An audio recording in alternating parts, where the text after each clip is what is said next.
À l'une donc de l'actualité, c'est le président égyptien Abdel Fattah el-Sisi qui a fait ses adieux droit au roi Abdallah II de Jordanie à l'aéroport international du Caire.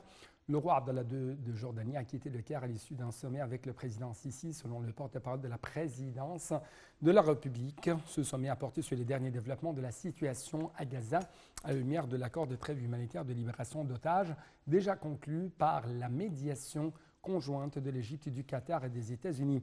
Les deux leaders ont également cherché à aboutir à un cessez-le-feu durable et à l'accès durable et sûr des aides vers Gaza.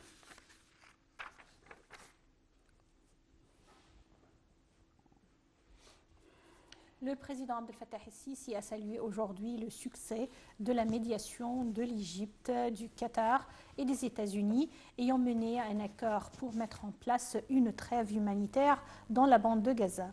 Le chef de l'État a également salué l'échange d'otages contre des prisonniers palestiniens.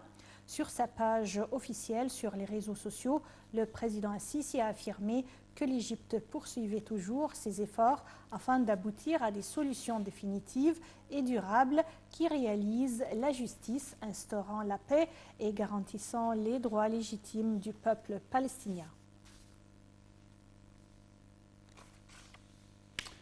L'Égypte avait annoncé la réussite de ses efforts de médiation conjointe avec le Qatar et les États-Unis qui ont abouti à un accord pour une trêve humanitaire dans la bande de Gaza.